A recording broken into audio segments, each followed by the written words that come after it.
Right. So today, Andrei Zverevsky sensei is giving a talk on his old one and also new one in his research on phase separation of local polymer systems and related topics. He has been working on this field for many years, and I met him for the first time about 23 or 4 years ago when I was in Okta project in Nagoya University. At that time, he was working on the self-consistent field simulations in the collaboration with Professor Hans Freie and Aka Sevink, who both of these people have visited us many times. So today, I would like to invite Andrei to have a seminar in this Nakayushi seminar series. So would you please give your seminar, Andrei, please? Thank you very much, Toshihiro, for this very nice introduction.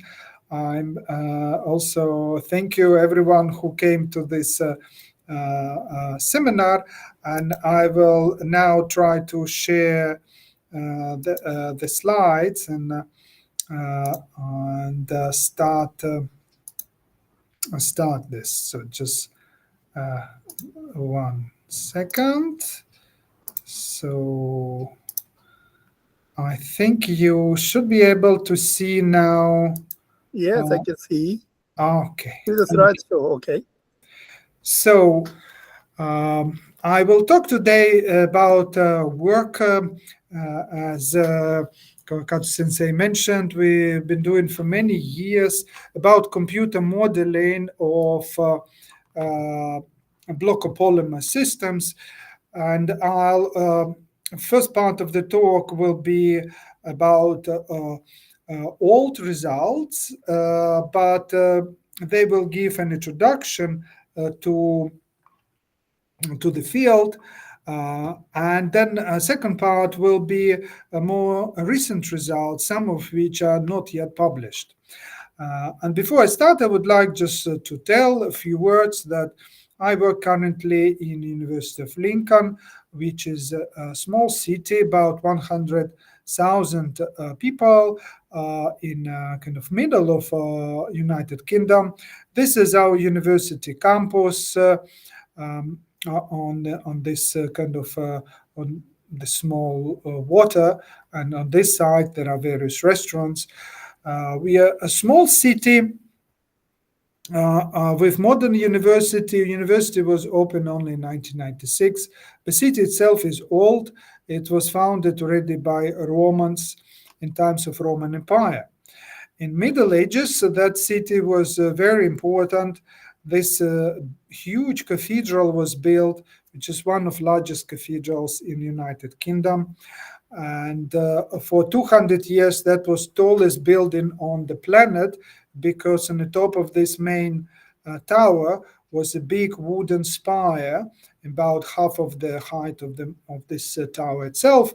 And in the middle of 16th century, after a big storm, this wooden spire collapsed and never was rebuilt. But it stood there for 200 years. And that period, this cathedral was taller than pyramids of Giza. That is how is cathedral inside. And although our university is modern, our students have graduation ceremony and then they study inside of this cathedral.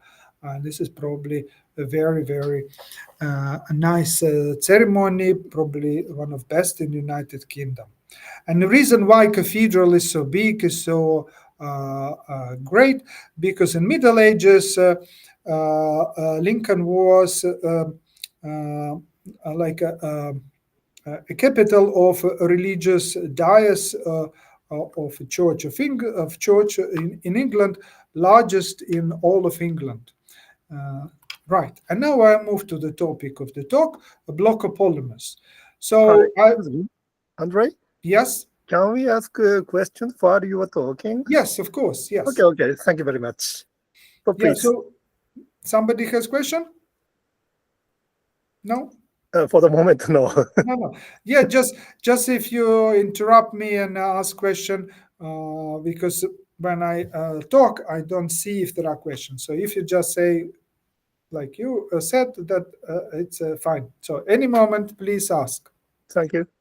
So I will just introduce system, because maybe some of you not working with this system, and some of you maybe know it, so it may be too easy for some, but maybe something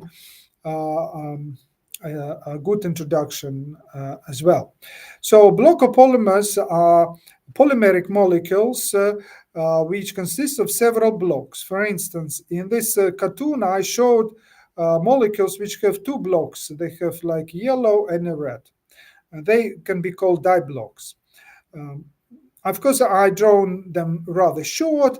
A realistic polymers much longer, but this is just kind of graphical representation. In general, they can be arranged in disorder if temperature is high, and if you cool down, the system undergoes so-called transition from disorder to order. This three-letter state order disorder transition. It can go from disorder to order or other way around. And then different blocks come together. So red one come together and yellow come together. And depending how big they are, because it can be red shorter than yellow or other way around, or they can be of equal length, they can form different geometrical arrangements. For instance, the one depicted here, when it looks like red blocks form sort of cylinders surrounded by matrix of yellow blocks. And the question which we try to answer for already more than 20 years working in the field is how the structure form in a dynamic fashion. So as Kwakatsu Sensei mentioned, my early works were about self-consistent field theory, and results which I will show today, some will be old, some will be new. They are done with this set of models. So I briefly say what the models are. I will not go into the mathematical details. In fact, if somebody wants to read about mathematical details, I just recommend a very good book on the physics of polymer, statistical physics of polymers by Kawakatsu Sensei, and which also exists in both English and Japanese. So dynamic equation, we use a most simple dynamical model, diffusion type of dynamics, where on the left-hand side there is derivative with respect to time of, it can be density of a particular block I, or can be order parameter. I'll mention what it is later. And on the right-hand side, this first term is consists of a constant, which can be called diffusion constant, and then there is Laplacian operator, Nablum square, acting on the functional derivative of free energy F with respect to this variable on the left-hand side, which is in this case density. Free energy F can be calculated using various models. For instance, can be calculated using self-consistent field theory, which is inside of Mesodyne code, which I was co-developing with Professor Fryer and Horsevink in the Netherlands, or can be calculated inside of Sushi software of Japanese famous platform Octa, or can be calculated using other software existing in the world. And eta here is a noise term, and one need to take care that noise term is distributed according to fluctuation dissipation theorem. Another way to calculate free energy using so-called Ota-Kawasaki model, which is back to 80s. And some of results we present here using this model. So there are various ways to calculate it, some more mathematically elaborate, some easier. When we talk on a language of densities, we no longer need this molecular representation molecules. We just can say what is density as function of coordinate, and then the cylinders will be basically where you have larger value of one density, and yellow part will be when another density has larger value. So the cylinders could be seen from a side view, like in this image, which is image from simulation. On this cartoon, you also see that you don't have to only have die blocks. You can have 3 blocks like A, B, A. You can have other molecules. And then you need to employ appropriate model to calculate your free energy.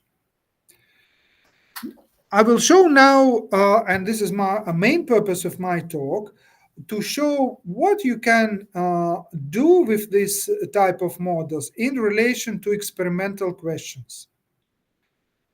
So I selected some examples which we collected for over 20 years to give an idea how computer modeling can answer some questions from real experiments.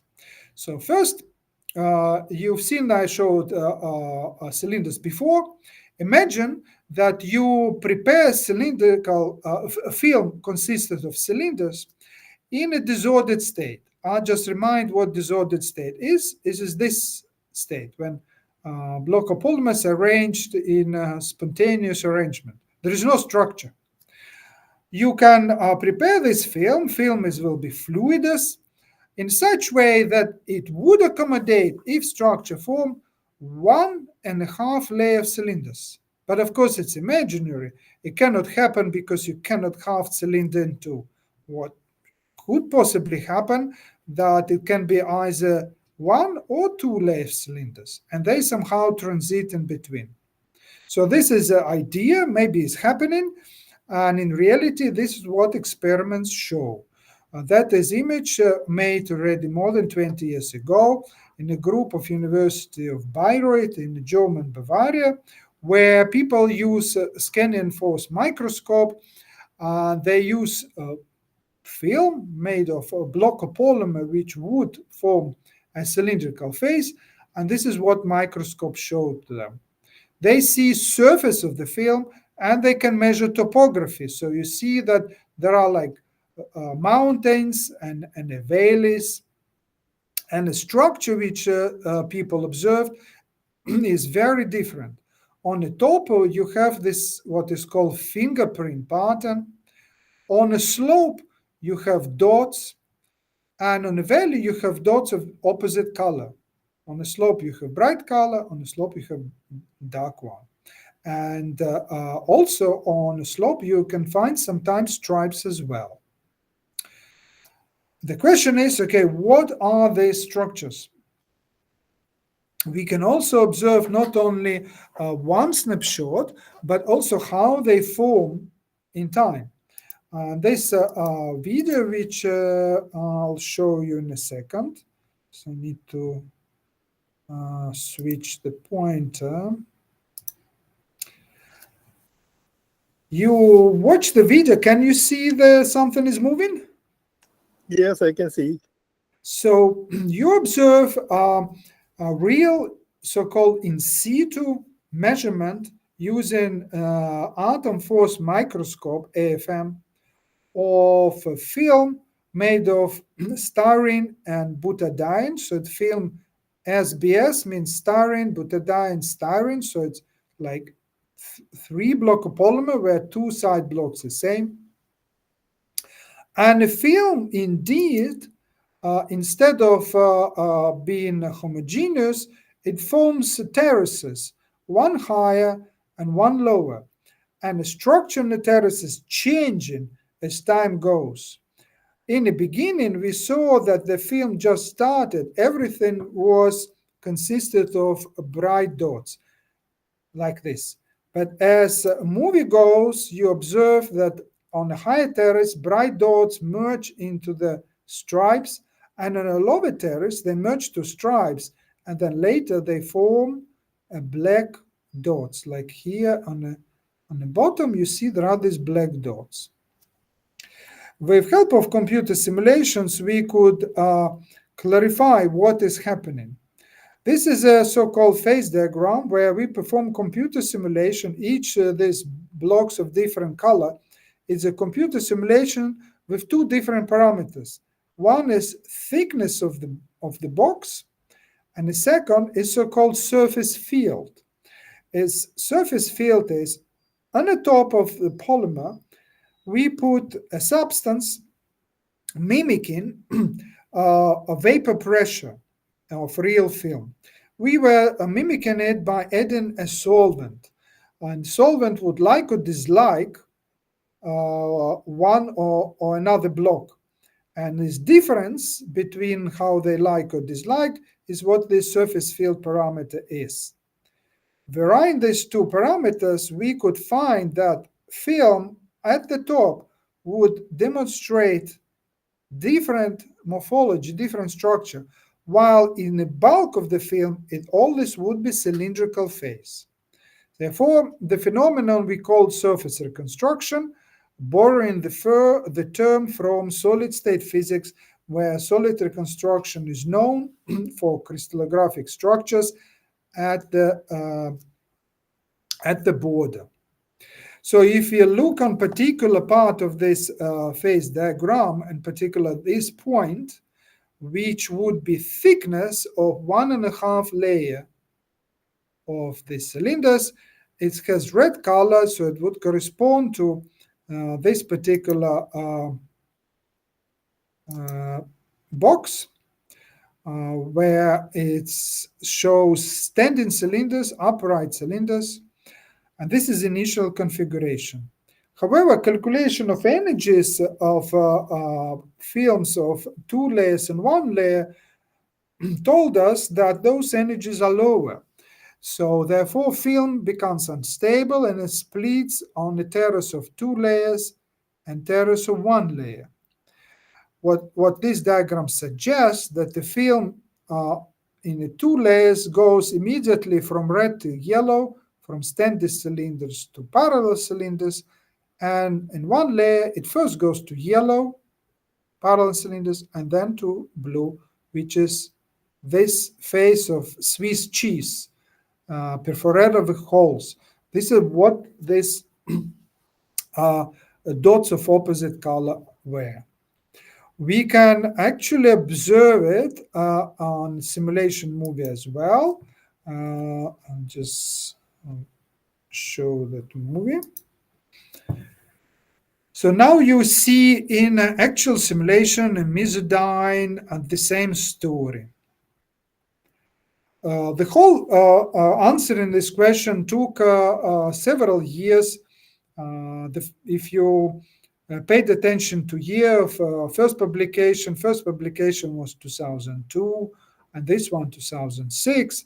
So it took a while when we started to understand what is happening till we finally got a full clear picture.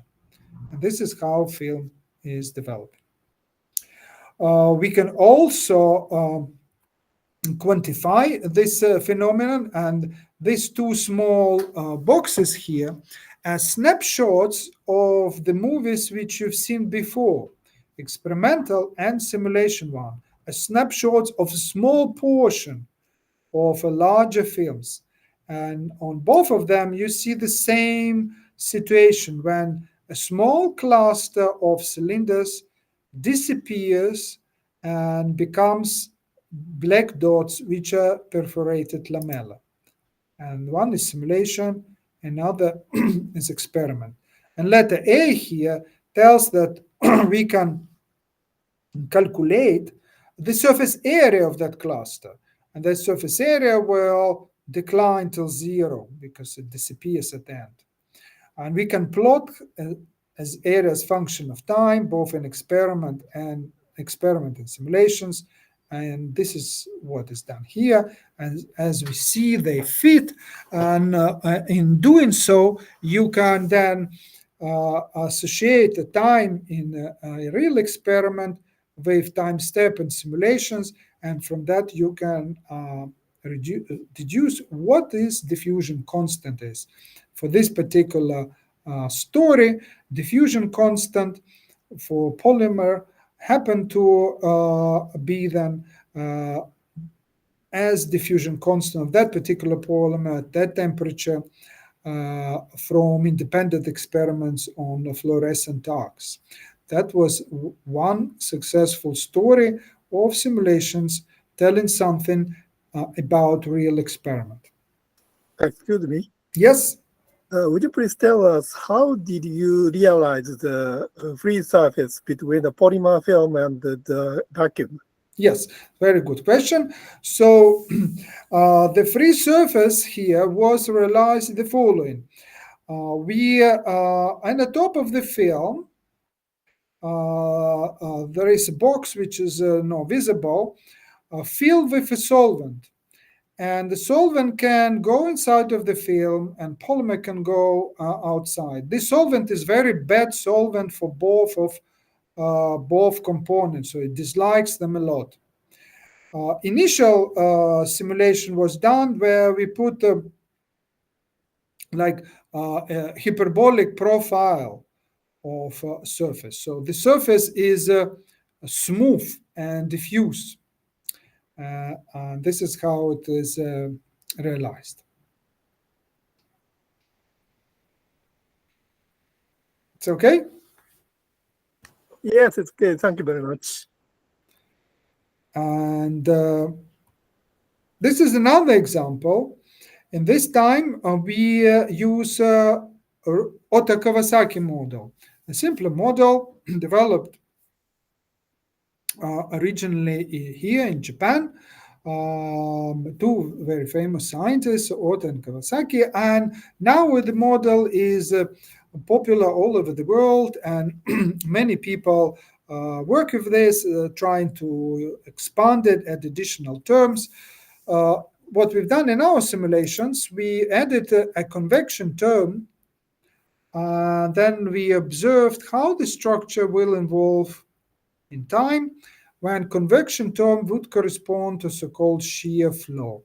And I'll tell in a second what it is, but just I run the movie again, and you see that one movie on the left, the structure transforms from, excuse me, from disordered spheres to very ordered spheres. On the right, it transforms to cylinders. And the difference is the shear rate is lower on the left and higher on the right.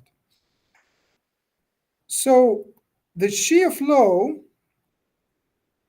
inside of the film looks like this. This triangle tells that we impose a linear velocity profile, which is an approximation. And then this is our static configuration, which is disordered spherical face. However, as shear starts, we observe that at slow shear rate, spheres start to form nicely arranged arrays, and in every particular layer, spheres arranged in hexagonal packing, and in such way that the nose of this hexagon is in direction of shear. And that is exactly how it was seen early in experiments of Hamelin University of Leeds that time. Then spheres were arranged in hexagonal packing in these layers, and the nose of a hexagon was in direction of shear. If shear is increasing, the spheres become elongated till they merge and become cylinders. And transition to cylinders phase is also observed in experiments. This is another example, several years later, another group, this time in America, in Princeton University. They performed of shearing of thin films of 2 and 1 layer spheres, and they actually also observed very nicely that originally multi-layer spheres form this nicely hexagonally arranged spheres, and if you shear stronger, then transform to cylinders. We also performed a simulation with Otto Kawasaki model of such thin films, and we found that indeed, if shear rate is very strong, you transform to cylinders. If shear rate, and this is this parameter here at the bottom, if shear rate is smaller, and here logarithmic scale, you have hexagonal arranged spheres. And if shear is very mild, you actually can find something which we don't have yet experiments to confirm. You have simple cubic arrangement of spheres. That is all. We also could explain how exactly this hexagonally nice array of spheres are formed, how they eliminate defects. What you observe in this image is our simulation box. It is important for us to have large simulation boxes because soft system intrinsically have many defects. Defect has very low energy, and they easily form. And boundary condition of simulation box can influence your structure.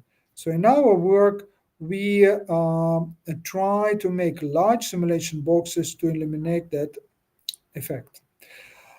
We showed here how defects disappear. So you have two layer spheres. And on this image, you see a top layer, and the small black dots is you see the cups of bottom layer spheres. And if everything arranged perfectly, top layer moves like a train on a track between the bottom layer spheres. But sometimes there are defects of 5-7 pairs, like you see here, and then top sphere will roll on the bottom on the bottom sphere. And as it will do so, it will split in two, or it will go sideways and bounce into neighboring sphere, merge, and in this way defects slowly disappear. And this characteristic shows the number of defects dropping as time goes till they all gone. Excuse me. Yes? Let me give the definition of chi.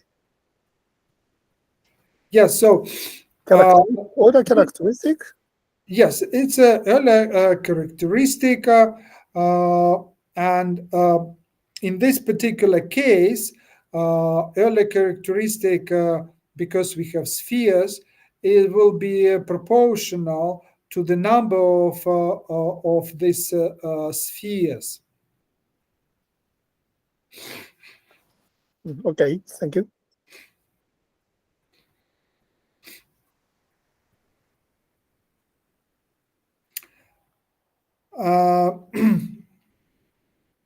So we can look what other experiments can be explained with this type of models.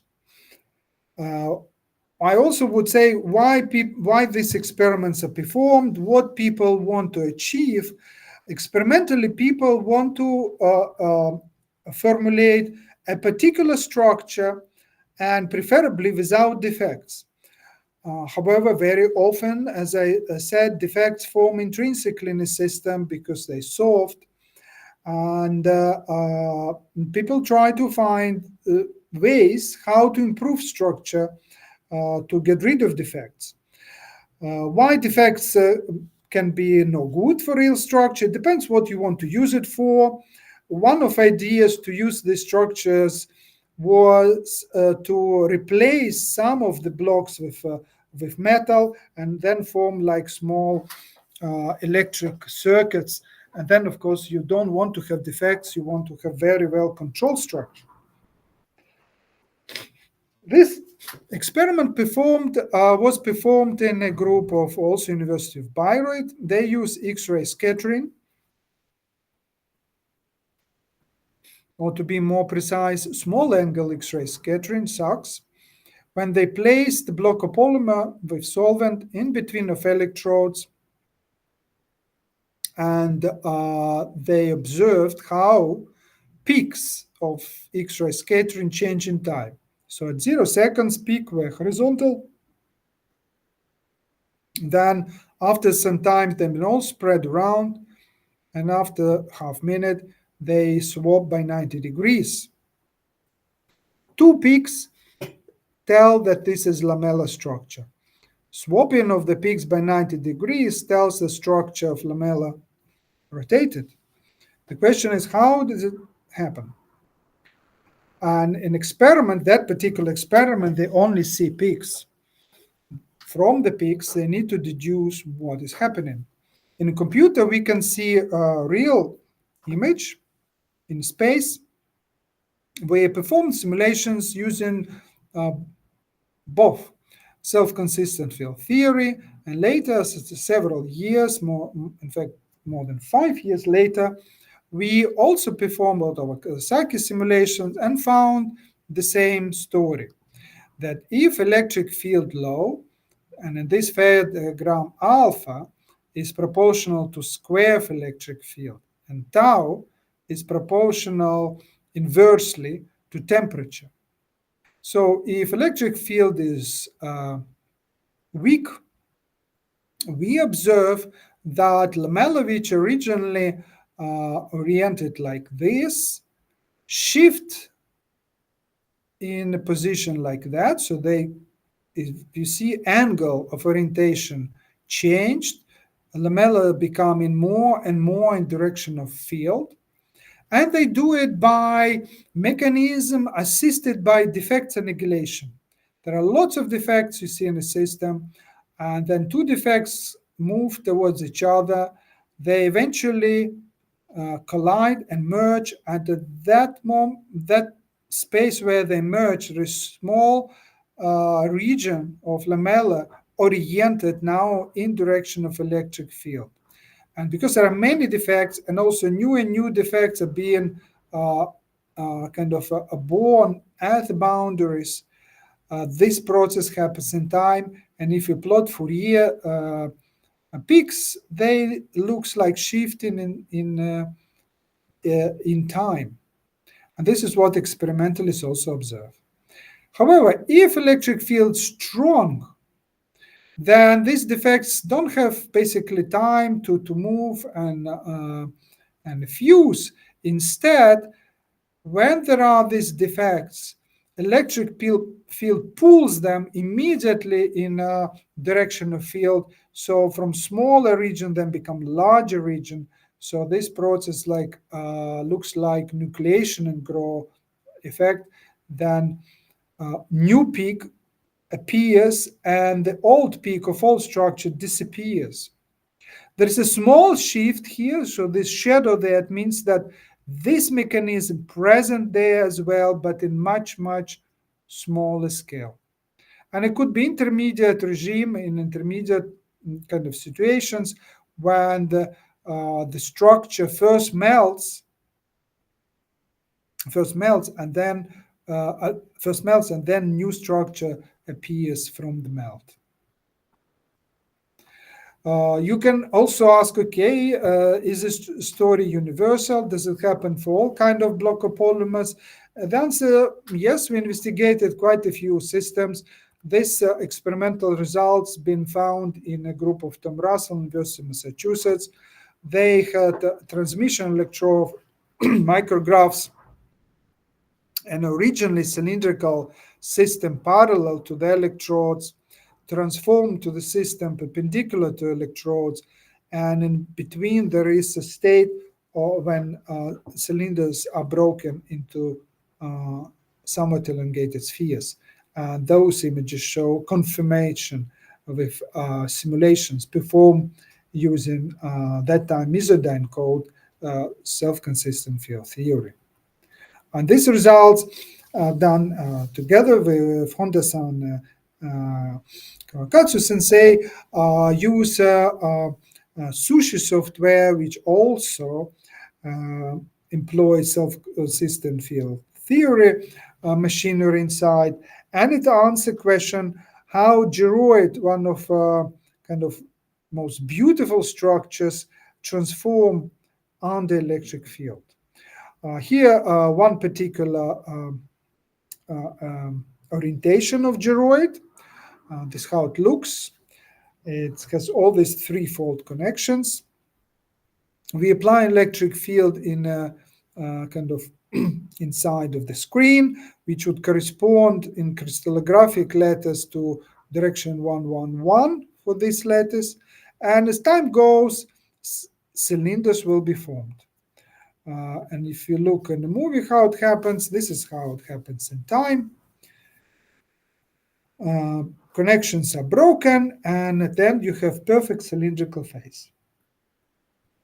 This is snapshots of this, and to emphasize this intermediate phase between original geroid and final cylinders, there is something in the middle with interesting five-fold connections. There are not yet experiments performed for electric field transformation of geroid. However, there were experiments of shear inducing that transition. Shear and electric field, of course, different. However, there is some similarity. And what was interesting that in scattering, people observed that a geroid, which correspond to this 10 peaks, transforms into cylinders, and one of intermediate phases has 6 peaks. So geroid has 10, cylinder has 2. There is something in the middle with 6 peaks. In experiments, they see only peaks. They need to have a guess crystallographic structure to guess what it is. Experimentalists did not have guess. They put in the paper this sentence: peak D, which is this, also belong to geroid structure. Means they are subset of 10 peaks of geroid, but only 6. Another 4 are gone. But surprisingly, these peaks are not growing simultaneously with peak C. Peak C are these 4 peaks which are gone. So that is the only, the paper said, surprisingly. If we perform Fourier transformation of our simulations, we actually find this structure with these 6 peaks, and that happened to be this interesting 5-fold intermediate. Another simulations inspired by experiments performed later, we put blocker polymer cylindrical phase in a cage, in a rectangular cage. And we're interested to know what will happen there. Why this is interesting question? Because cage is a rectangular or square, while cylinders want to be hexagonal. So there is competition of two symmetries. And that competition will create various structures. Those structures being observed in experiments of a group of Tom Russell in America and Massachusetts, they managed to perform such cages. You see this size bar here.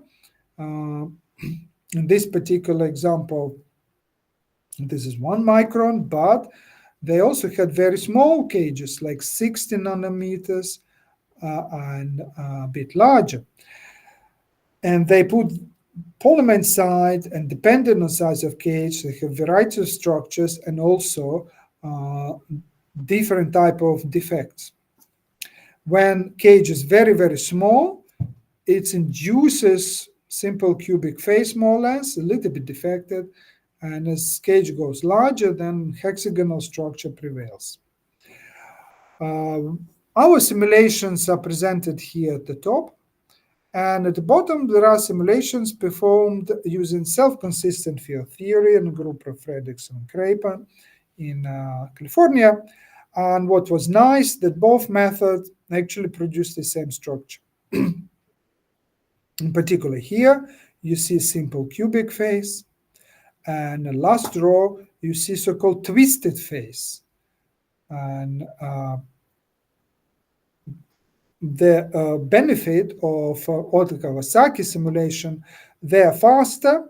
You can do kind of them more in the same time, and also you easily can perform 3-dimensional simulations. This is what we've done, while a group in California only were able to produce to have 2-dimensional calculations.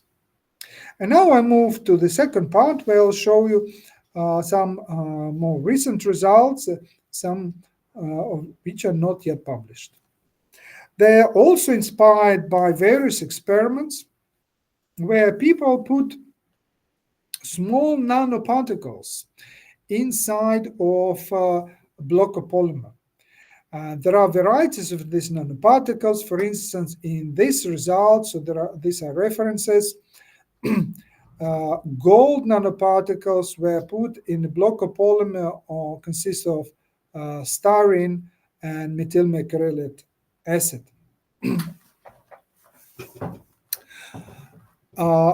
I also should mention that one of pioneering groups putting nanoparticles in block of polymer was also here in Japan. That is a group of Hashimoto sensei, who was one of the first in the world, if not the first, where small particles, spherical, were added into the block of polymer matrix. And many people after try that particles, not necessarily spherical like here, they also can be rod-like, like depicted in this experimental image. In our computer simulations, we describe particles not as a solid particle, but we actually adapt model from Tanaka sensei, where particles are having diffuse and soft boundary. It's very beneficial from computation point of view because you don't need to have a boundary condition. You can just have penalty function on free energy of interacting this particle with block of polymer. You need the shape of the particle, but you describe the shape that density of material of particle changes from 1 in the middle to 0 outside, but it changes continuously with a chosen profile function. And that continuous function is needed because then you can simply use the same differential equation with Laplacian and you can calculate derivatives with no problem. This is some result of our computer simulations, and I'll show now more of those. We investigated particles of several shapes and sizes. As I mentioned, people started long ago with spherical particles, but then they also created particles like rods and other shapes. So we created here a set of particles, various types of rods, some of them a little bit like bricks, also platelets of different shape, like spherical platelets, elongated one, or square like platelets. I'll show you some of simulations. So particles follow here so-called Brownian dynamics, and polymer follows the same diffusion dynamics as in all previous simulations. What you observed here, that particles preferably locate themselves inside of matrix, and that can be controlled by parameter. So parameter is present, for instance, in this so-called coupling free energy, where psi c is a function describing a shape of the particle. So how it goes from 1 till 0 outside, and you can choose this shape, like for instance, hyperbolic tangent shape or any other. And psi here is corresponding to order parameter of block of polymer. And then this psi 0 is a constant. With this constant, you can describe how much this particle prefer one or another block. On a language of chemistry, that can be described as particle which has grafted polymer on the top. And then depending what exactly you graft here, you can control how much surface likes or dislikes one of or another block. So that was this movie. Once again, how structures are formed.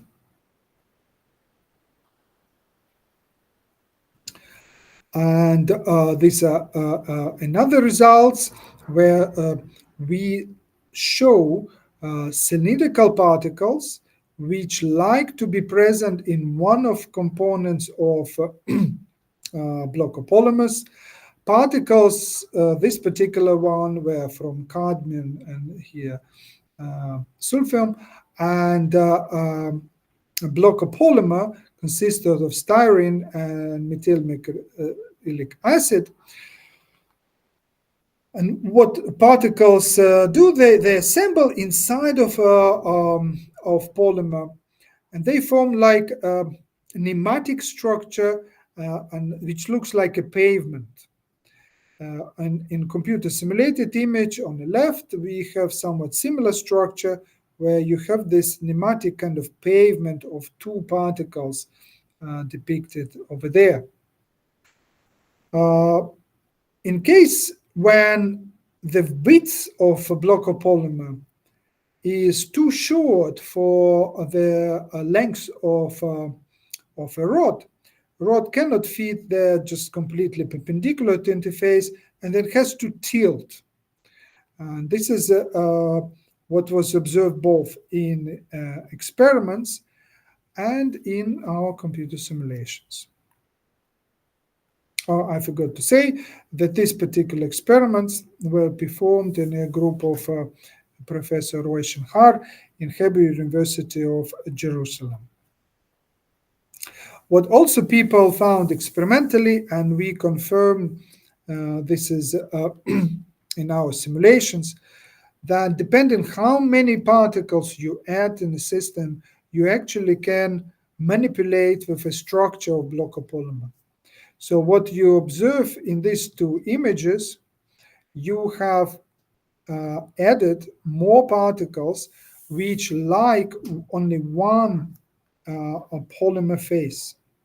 So if the phase where you have few particles is lamellar, if you keep adding particles and they all like to be only in one of blocks, that means the effectively volume of that block get larger and larger, and the polymeric structure becoming more and more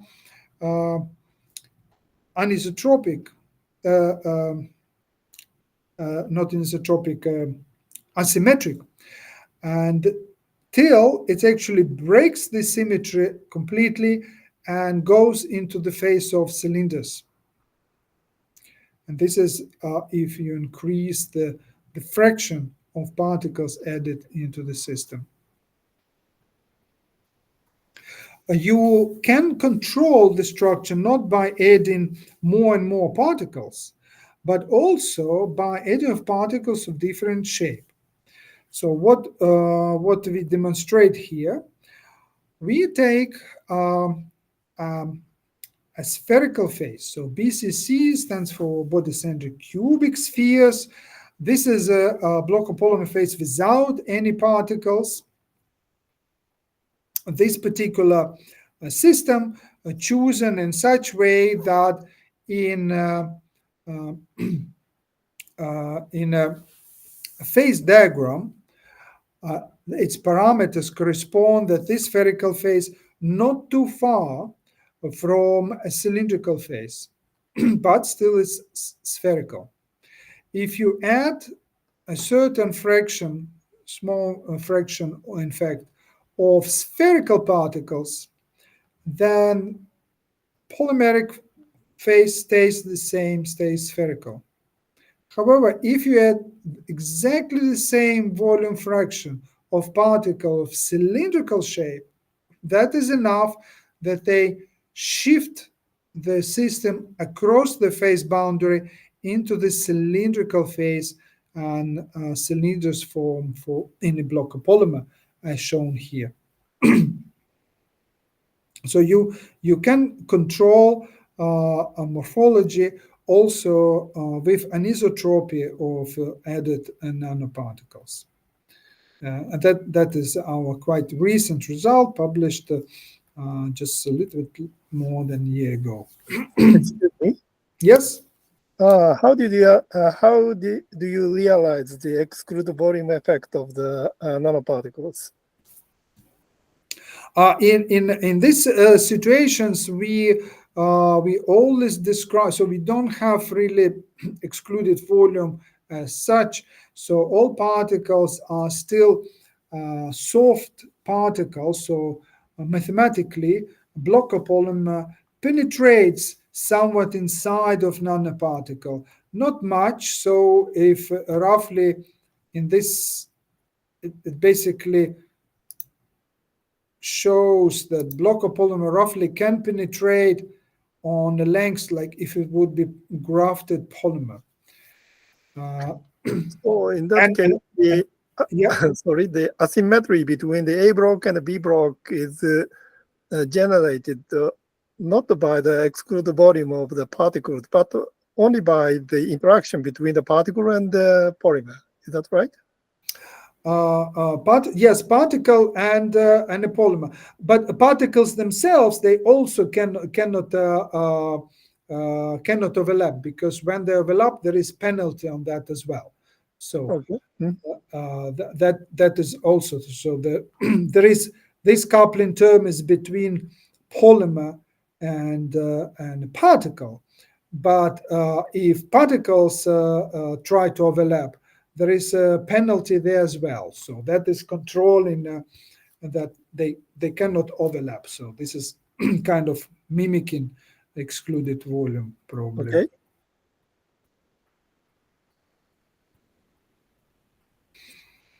And in this case, particles themselves, they don't overlap. So if they come closer to each other, they don't kind of penetrate. Like you see here, they cannot penetrate because there is a penalty. So they actually they basically they form a nematic phase. And the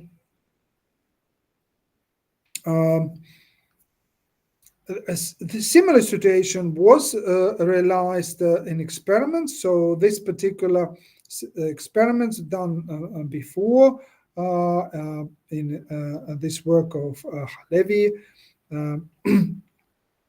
also in Israel, when nanoparticles were added to, again, styrene and methyl mercuric acid Blocher polymer, and you see that polymer is the same. So 67 here and 33, and here 67 and 33. So it's the same Blocher polymer, which would have the same, therefore, morphology without particle.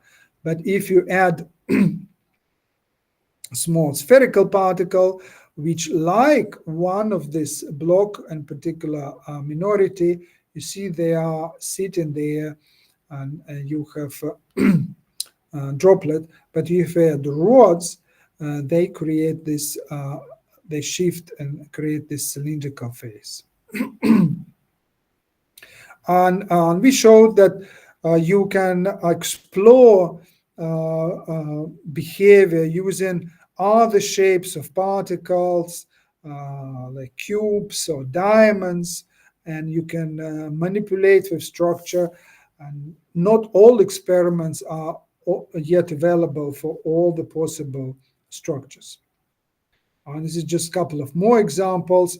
Then you can also, with parameter, choose where particles want to be.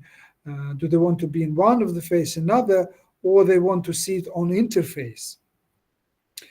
You also can create particles which consist of like two parts, so-called Janus particles.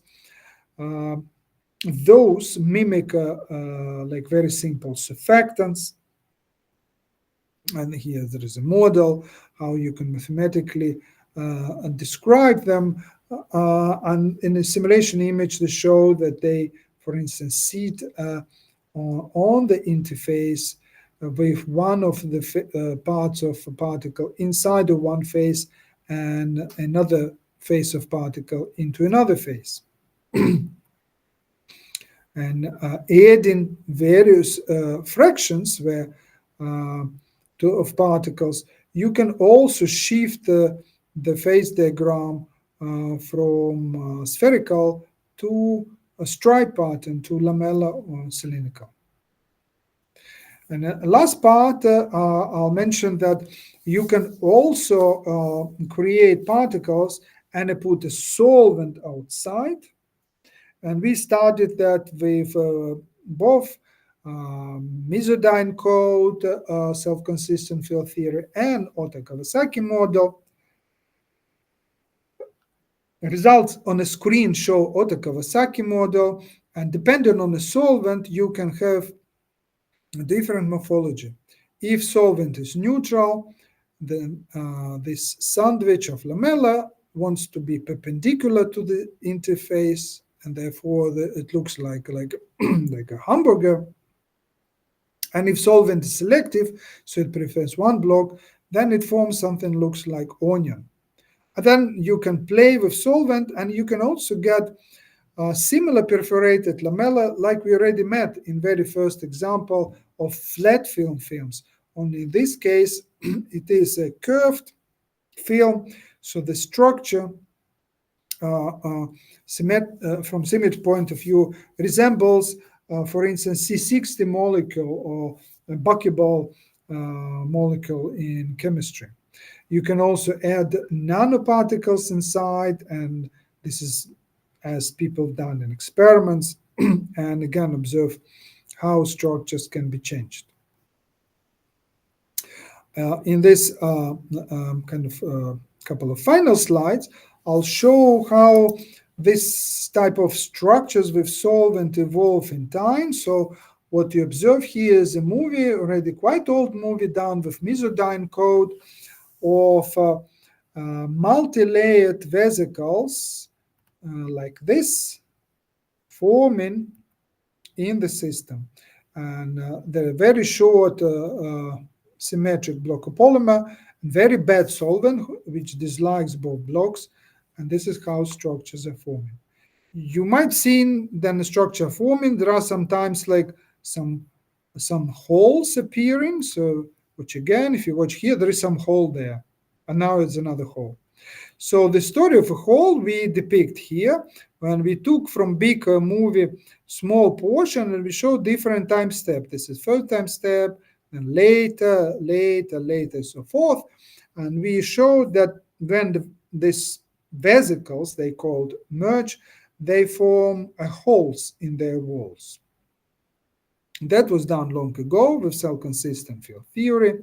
And more recently, we confirmed this with Ota-Kawasaki simulations, what we see on the screen. These results are not yet published. They're very recent. With Ota-Kawasaki, we could simulate much larger system and not only see merger of two small vesicles, like in this snapshot, but also big ones, multi-layered, and we have the same story of this hole forming, which slowly heal, disappear, and close up into one big onion. And this is a kind of how the snapshots taken from that big movie, where you see that how these onions merge together. Merging of vesicles or onions also is a topic of interest because vesicles are present in all biological animals, for instance, but not only animals, also in plants. And they are vehicles transporting food. They move to somewhere, they attach to membrane, and they open up, and the food goes from one place to another. Therefore, answering the question how they fuse is an interesting question, and the finding that there is this intermediate holes forming was quite a discussion in literature. So somebody wants to read more, and that is also we discussed in our early paper. but someone can ask questions. In this movie, you see that again structure formation and how big onions merge, like here. And the final movie will show that you can all, and it's again unpublished, it's in preparation, you can also investigate how the structures are evolving with presence of nanoparticles, and you can try to control their formation. And you can not only have onions, you can have other structures like this huge perforated lamella kind of, and how they merge together. And the last slide is yet unpublished work again. Experimental image on the right is from the United States, when people perform shearing of sandwich face or lamella face, and then an intermediate step, they've seen that there is a temporary face without any feature, this kind of gray face. In our simulations, we confirmed that this gray face is just an island of flipped lamella which exists for some period of time and disappears later, similar like it disappears in experiment. So original multi-cluster of lamella, then the shear applied in direction from left to right or right to left. Lamellas which are in direction of flow, they flip, then they survive for a while like this, and then they flip to become all in direction of flow and perpendicular to both surfaces. And I would like to thank many people who contributed in this long time in various parts of this work. I also would like to thank people here in Japan for hospitality. I'd like to thank Japanese Society of Promotion of Science for making possible this trip to happen, and nice hospitality of Tohoku University, and all of you for coming and listening to this talk. Thank you very much. Thank you very much for your nice talk with many beautiful pictures and the slides, and the qualitative features of the system is now very well described by the simulations. So now this talk is open for questions and comments. Do you have any questions or comments? いかがですか? Can I ask a question? Ask a question. Thank you. Okay, so thank you for your wonderful talk. So I have a small question on the structure that you described as the buckyball structure. Yes. So what is the symmetry of the buckyball, and is it related to the perforated lamella? Yeah, so basically, when we have perforated lamella on a flat surface, we have hexagonal arrangement of perforations. When we curved it, we have standard arrangement of 6 and 5. And if it's for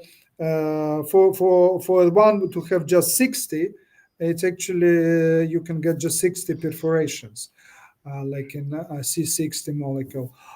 When it grows, there are a number of perforations more, but still you have always present not only 6 hexagon, but also 5, which allows for the curvature. I see. So how is the size of the buckyball determined by the condition of the solvent? So basically, if you if you add more blocopolymer, or if you wait longer, smaller of these droplets fuse with a larger one, and they grow. So in principle, there is a macro phase separation when all blocopolymer, if you wait long enough, it will be one huge droplet where top layer will be perforated, and inside could be different structure. Depending on how bad solvent is, Sometimes perforated lamella structure can penetrate more than one layer. And also it depends what polymer asymmetry is, if it's very asymmetric one or slightly asymmetric. So you basically can control how many layers of perforations are forming. I see. I see. Okay. Thank you. Thank you. Thank you very much. Right. Any other questions or comments? May I ask a question? はい、どうぞ。 So thank you very much for quite nice, beautiful movies or simulations. I have a question on your electric field induced reorientation of cylindrical space. Okay. Can you show me your phase diagram? I did not put phase diagram in this presentation, but we have it inside of the paper. But you show the horizontal axis the electric field strength, vertical axis temperatures. You show the Yes, just that is for. I'll show again. It's for lamella. Cylinder is somewhat similar, but here I'll just share again. Just a second. Need to push button. Yes. Okay. Share. That one. So this one, it's a lamella phase. this one is a lamella phase. Okay. Yes. We have similar one published phase diagram for basically all the phases. We have calculated for cylindrical, also for spherical. But on the slide, I only put one for lamella. Okay. So anyway, my question is that in a weak electric field region, you show the gradually reorientation by using a defect. Yes. And the high strong electric field, you show the abrupt transition. Yes. From one's reorientation. Yes. So what happened is after such an abrupt transition? It's fragmentation and reorientation was. Yes. So basically, what happens in both situations, two mechanisms exist, but they have different time. For instance, these defects, they move with certain kind of speed, and defects here, they grow into the new phase with certain speed, and these speeds are different. And if they controlled by actually electric field, when electric field stronger, this growth mechanism is much faster than this defect movement, and therefore the new structure appears here by these small clusters growing into the bigger one as a droplet of one phase in another phase, like basically like a nucleation of a water droplet in a water vapor. So, and this mechanism, the electric field is too weak for these droplets to grow. However, it's strong enough to push these defects to move and eventually merge. Okay. And if field and this particular corner where this another mechanism, here's electric field strong, but also temperature is close toward the disorder. And in that situation, not only you have nucleation of these droplets, but also you melt temporary old phase.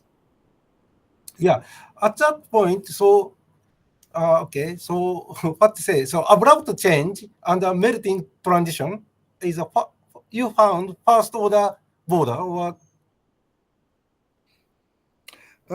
Yes, that we did not quantify, for instance, how thermodynamic parameters would exactly change here. So we did not kind of done it in that work. But here, yes, so you would observe here, for instance, here's gray at the same electric field, and here's this double box. Yeah, It means at a lower temperature, Mhm. you have this transition, and at the same electric field but higher temperature, you have this transition. So you melt here. Yeah, that is the first order. Yeah, should be, yeah. Oh, okay.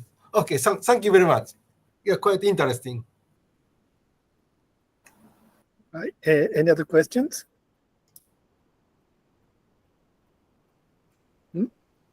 Then I have a question on the vesicle simulation. Did you? I think you didn't mention the reason why the vesicle has holes when they are merged. Can you have some qualitative explanation of this phenomenon? Yeah. Can you see this slide? Yes. So in the formation of these holes, in fact, we did not, or other people, because we are not the first ones who found it. We were the first who found it inside of dynamic movie as a whole. But people before us managed to find this hole formation with, for instance, Monte Carlo, also self-consistent field, and also with molecular dynamics. But they could not simulate the whole vesicle, whole two vesicles. They simulated two small patches of membrane, which are connected by the small connection which is called stalk, and the membrane been under the tension. And this then membrane were under the tension. All people observed that they rupture and they form this first hole in one of membrane, and later hole in the second membrane. And then these two holes slowly diffuse towards each other. Inside, they kind of diffuse along this connecting neck, and then they collide and become in one hole. And only after that, that hole being surrounded by this flattened neck, and it closes. It's not, we did not find kind of explanation why, kind of simple explanation why the hole would form, or why they would form one and then second one. It's possible to say why the hole is closing, because when you have one hole, you have energy associated with rim, and the slower, the lesser the rim, the less energy, and would close. So that can explain last part. But first explanation of first part is probably intricate balance of an energy of a film under the tension, which would be released by formation of hole, which will cost energy because there's rim formed. But we did not find any like a simple type of explanation of that mechanism. This process was very controversial when people first observed it in computer simulations, and in literature was a resistance from, interesting enough, from biologists, because again, as I mentioned, vesicles is a big topic in biological systems. And then this was reported, for instance, by Michael Schick and others, to a community of biologists working with vesicles. They told that that type of holes cannot form because evolution will prevent it. And why? Because if hole is formed, it means there is a leakage of substance from vesicle outside. But vesicle is a container for food. You don't want food being leaked. And they told evolution would not allow that. However, physicists like Michael Schick and others, they basically told that independent computer simulation by varieties of methods, I mentioned molecular dynamics, self-consistent field of patches of membrane, Monte Carlo of patches of membrane, and now also dynamic self-consistent. They all found this mechanism. That probably means that it just physics wants this. Its evolution cannot kind of bound the physics. Evolution needs to find a way to deal with that, and probably it's done it because vesicles in real life, they're not just like this. They have also lots of protein molecules in their membrane. They have various so-called pumps, and maybe they just these pumps, when there is leakage occurs, maybe they start working fast. They try to prevent it and so forth. But we did not find in literature a kind of simple kind of explanation of the first, why the hole would start forming.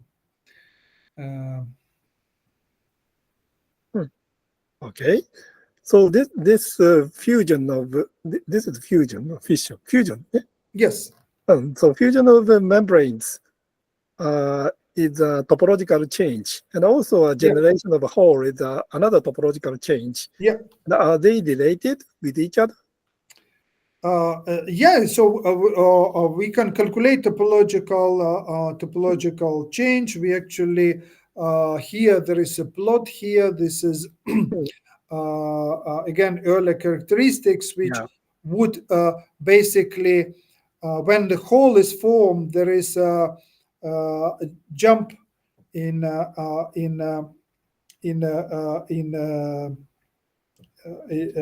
electricity goes by -1, and the second hole is another -1, and then they merge, there will be +1, and so you see all this kind of kicks and changes. So yes, you can topologically associate this, and you can, from topology kind of calculations, you can actually depict something is happening there. That was in fact how we found it kind of on the first case, because when we performed first simulations, we did not create a movie like I showed you. It was difficult 20 years ago to create movie all the time. So, but we had calculated Euler characteristic, and we suddenly saw some kind of strange jump there. And then we looked and we found that associated with these holes appearing and disappearing in multiple fusion processes. So yeah, can be topologically described, but we're not quite sure how that can be associated, say, immediately with energies, because reams have a kind of, it's not only topology like here, but this size of ream and this two or that one would be having different energy because they have different perimeter. So how it all connect, it's still an interesting question, which we don't know. Maybe somebody would know. Okay. And it's we've been these results with Ota Kawasaki were very recent, and in fact, some people were telling that this mechanism is too subtle to be seen with Ota Kawasaki model because it is too simple. However, it happened to be the model again quite good enough. You see these droplets, these holes is Ota Kawasaki model. Apparently, this mechanism of hole formation is something very, very intrinsic for this type of models where membranes are formed, and in all basically models that is observed. Okay. So if you can describe this phenomenon with topological change,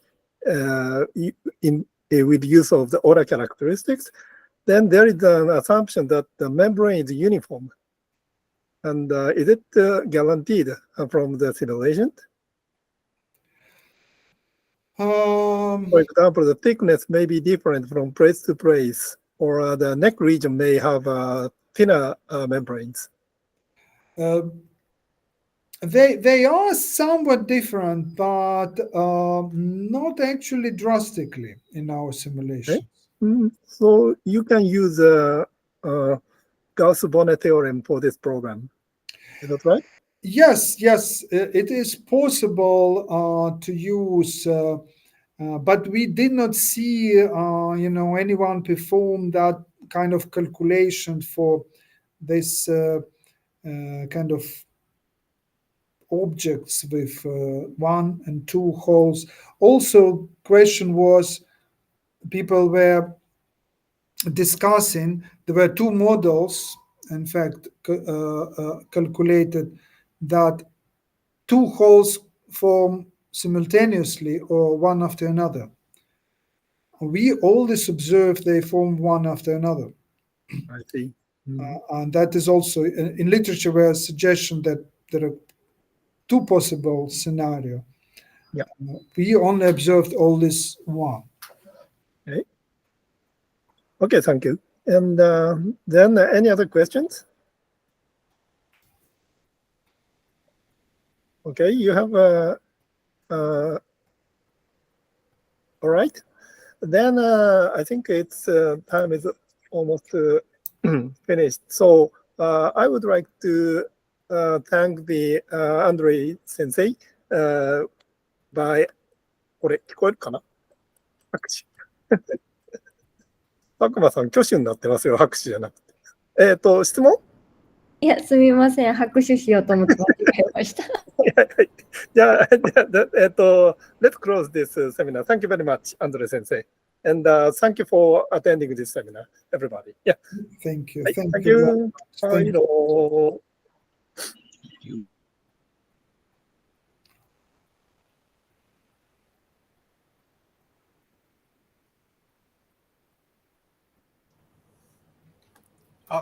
川川さん、ご苦労さんでした。